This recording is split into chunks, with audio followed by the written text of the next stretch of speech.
Good afternoon, everyone. Welcome to the studios of Grafton TV, located at 26 Providence Road. This is Meet the Candidate. I'm Bob Ditoma. My guest in studio is an incumbent member of the Select Board. His name is Mead. He's running for re-election. How are you? Good. Doing well. How are you? I'm doing well. Still standing. You're looking good. Thank you so much. How do we get the compliments out of the way? Yeah, I get that all the way. So 3 years have come and gone, and how do you feel about things that you were interested in tackling when you were elected to Select Board? Have you accomplished everything you wanted to look at, or? Well, you know what? It's I have to say that I've been fortunate to serve with a bunch of people on the board, I still call it Board of Selectmen, but the Select Board. Mm-hmm. And what we did 3 years ago was we came up with a plan, and we said we want to do this, we want to do this, we want to do this. We want to increase the officers at the police department. We want to switch over the fire department to a full-time chief, and we want to work on economic development. Mm. All three things, perfect.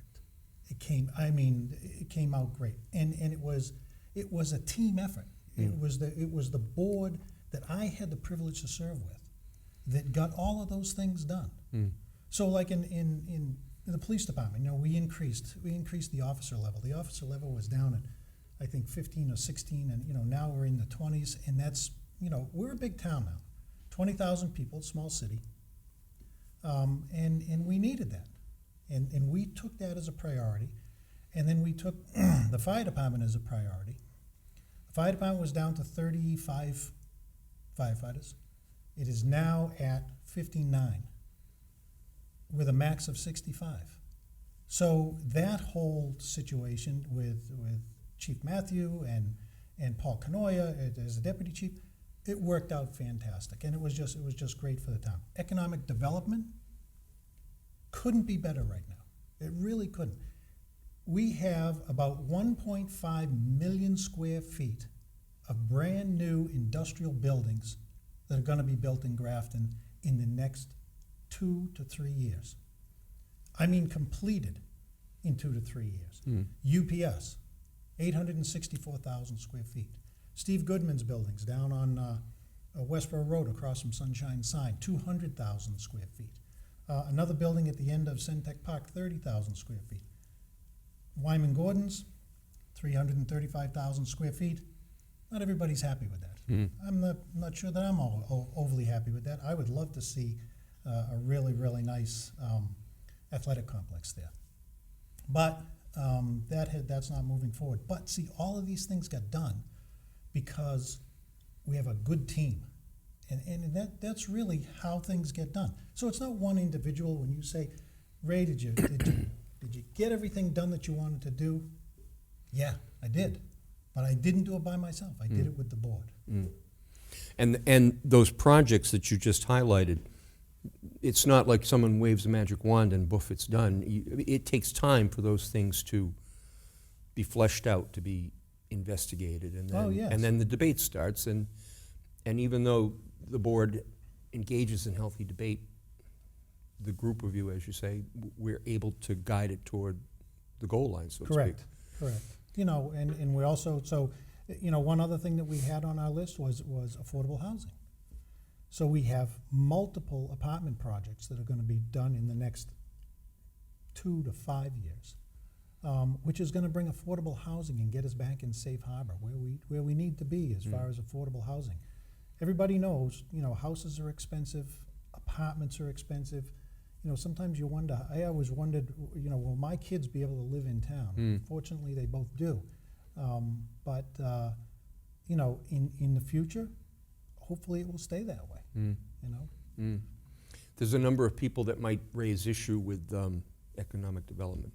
They haven't done enough, or when are we ever going to see it finished? And then I noticed that some of the projects in town, people get excited, and then I'm thinking specifically of the one that was supposed to take place over near Job Corps, where something happened, and it came to a screeching halt. And then, so that must be frustrating. I mean, to have people come to town and say, hey, we want to bring this project, and then it just falls flat on its face. It's very frustrating for, myself and the board. That project, that was gonna be the first of some great apartment projects in a great area right at the train station. And I have to say that project is gonna move ahead. In a very short amount of time, that project will move ahead. So, so accomplishments over the 3 years, I think we did great. I really do. I just think we did a great job, with the team and the town. Not everybody likes everything that's going on, like you said. But the amount of tax revenue that we're going to bring in from these industrial commercial projects is going to be huge. To the point where, 10 years ago they talked about, overrides, and this override will last 5 years, and then we're going to have another override. You know what? We're not looking at overrides anymore. We needed to get economic development. We got it. And now Grafton is a hot spot for people who want to move here and companies who want to build here. So, The Economic Development Commission, which I chair. you chair, Yes. I often wonder, does it need to be beefed up with more professionals for the future? I mean, if Grafton is going to continue to grow, I mean, the average layperson, like if I served on the Economic Development Commission, I might not have the expertise or the knowledge or the institutional background to benefit the town of Grafton. Yep. How would somebody change the makeup of the committee? I mean, and bring in, I mean, you have Carl Moyson who serves with you. Do you need more Carl Moysons, or do you need more citizens, which makes it more effective? So what's happened with economic development is we have the Economic Development Commission. There's 7 people on that. John Allen works with us. He's a part-time employee. And then we have Fiona Coughlin, who's the town planner. And all of the development, they have development meetings every Thursday. All of this stuff gets worked around, and it's not just Economic Development Commission. It's a whole group that works together on all of this stuff. And I have to pat Evan on the back, because he came in 3 years ago. Things were not going well. He came in and turned everything around and brought in this new air of, hey, let's work together. Everybody work together. Brought in some new people, and things are going fantastic. They really are. They really are going well in the town of Grafton. Why don't you move the curtain back a little bit for us and explain what it's like to serve on a select board or any board, and then there's turnover. How do you rebuild that team spirit once new members come or members leave? Yeah, I first got on the board in 1989. I got off in 1996. I'll go through that very quickly. Then I was moderator for 21 years. So on the board from 89 to 96, there were changes on the board. From when I got on in 2000 to now, or 2020, to now, we've had a couple of changes. But it's the way the board operates. Everybody's welcome, and no one's opinion is thrown to the side or anything like that. It's all how you work all together. And people, I'll take Mark Alamo for example. Came in green, never been on a board, never served on a board, never served on anything, and Mark's doing a great job. He's learning. He's learning from how the board operates, and it's a pleasure. I got to tell you, it's a pleasure. The next 3 years, if you're reelected, Yep. what's on top of mind? What are you interested in looking into, or what are you hoping the board will? I want to see all of these projects through, to the end, and I want people in town to realize, and hopefully, and I know that they will. I always talk about the taxpayer. Always talk about the taxpayer. Why? because I get my tax bill and I don't want to pay it either. And no one wants to pay it. And, you know, people have said to me, how can we lower taxes? Well, we can't lower taxes. We can, you know, straight line them, but I really doubt that we could bring in enough revenue over, you know, over the next 5 years or something to actually lower taxes. But we can save the taxpayer money by attracting what we've done in the last 3 years. What this organization has done in the last 3 years, and I'm not just talking about the select board, I'm talking about, you know, Evan and his team and everybody else, and what we have done and to bring in tax revenue. And it's, that's what I want to see through. I really do. You know, in the next 3 years, are there going to be any big changes in town? There's going to be more people. We're going to go from 20,000 to 23 or 24,000. Again, we're on the edge of that small city thing. And the town government needs to look at how to react to that and what we need to do in the future to maintain what we have. Yeah, it seems that the only constant is change. Yes, yep. When you're out and about talking to the citizens in town and you're discussing your reelection, I mean, other than the topics we've already discussed, what else do they want to talk about? Well, there's economic development is really the big thing. The schools are running like a top, and they're great, and everybody wants to come here to go to the schools. The fire department is at the top of its game. The police department is at the top of its game. Everybody is just working very well, and there aren't a lot of complaints. There really aren't a lot of complaints. You know that there are complaints out Oh, there. absolutely. There always I'm will sure be. somebody will complain, but Yeah. on the big picture, there's not a lot of complaints. So, you know, it's again, it's running well, and it's good. It's good. Things are good.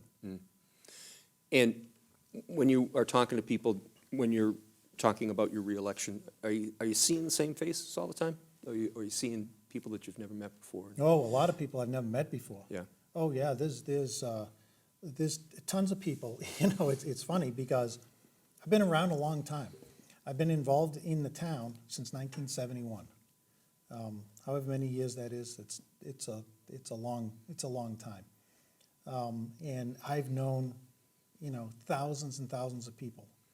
And there's so many people. I go to my grandson's basketball games, and I see people, and I go, well, geez, I don't know them, or I don't know them, or, you know, how do I talk to these people? And it's the town has changed. The town has evolved. You know, 3 years ago, we didn't have many $1 million houses. As a matter of fact, I don't think we had $2 million houses. Now They're everywhere. they're all over the place. I mean, I don't know who's buying them, but they're all over the place. It's kind of crazy. So in 3 years, we've been able to control what I consider to be a rapid growth in everything. And now, with economic development and what we've got coming in for new tax revenue, we're picking up on the end of it, and we're going to make it happen. So that's. You miss your role as town moderator? I do. Do you really? Yes, I do. I do. Dawn does a fantastic job.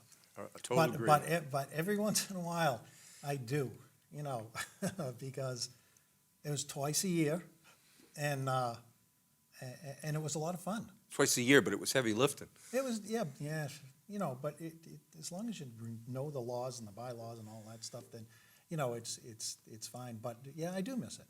Will I go back? No. How did you get started? How does one study or do homework to become a town moderator? Well, I had been on the select board for 7 years at that point, and decided to get off, and the moderator's job came open.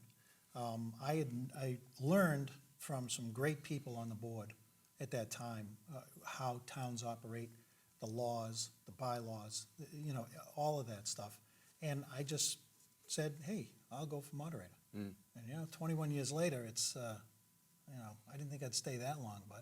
How'd your first town meeting go? So I'll tell you a story. I was hoping No, you no. would. I got a story. So the board sat in the old high school. The board sat on the stage, and Charlie Hurley got up, and that's a blast from the past, Charlie. He got up and he said, "I want to move Article 14 to Article 1." And I looked out and I said, "Charlie, I'm not going to accept that."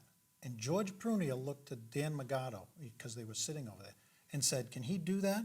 And Dan Magato said, "Nope, but he's on a roll, leave him alone." Just let him go. Yeah. So, there was a lot of funny times. It's good to have support. Yeah, oh yeah, it was great, but there was a lot of fun times. I've thoroughly enjoyed my I call it political life in Grafton. It's been great. I want 3 more years, and I'm actually going to retire fully. Yeah, from everything? Maybe. Yeah. That's a good way to leave it. Retire fully after 3 years. Keep them guessing. and be done. So. All right. Well, I'm going to turn the last few minutes over to you, and you may remember that's your camera over there, so when you talk to the The populace, light's not on. oh, he'll get it on. Not to worry. This is a professional outfit. So go ahead. I'll let you take it from there. Okay, I'd love to serve another 3 years on a team that I have enjoyed serving on already. We have done a lot, and we've made a lot of progress, and there's still more progress to be made. And I want you to vote for me in May on the 21st. I think it's the 21st. Could be, I don't know. You know what? Look at my signs, it'll say vote today. So I'd really love to have you vote, and I've got the experience, I've got the drive, and I'm a damn good team player. Thank you. Thank you for coming in. Appreciate your time. My guest in studio has been Ray Mead. He's running as an incumbent for the seat on the Select Board. I'm Bob DeToma. On behalf of all the talented people who work here at Grafton TV, thank you for watching.